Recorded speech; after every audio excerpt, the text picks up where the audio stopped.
In this guide, I'm going to show you how to see which Instagram Reels your friends have liked. Intro. First, make sure that you update Instagram through the App Store or Google Play Store since this feature may not appear on older versions. Next, go back to Instagram and check that the person you want to see the liked Instagram Reels from is following you back. You can go to their profile, tap following, and look for your account in the list, and you can only see liked Reels from people who follow you and whom you also follow. Next, tap the Reels icon in the bottom of Instagram and select Friends in the top right corner. You'll now see Reels that your mutual friends have interacted with.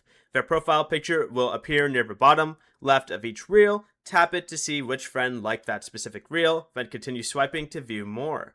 Before you leave, remember to like the video and subscribe to the channel with all notifications on for more content like this. It really does help out the channel and we'd greatly appreciate it. And if you did have any questions, just ask them down in the comment section below.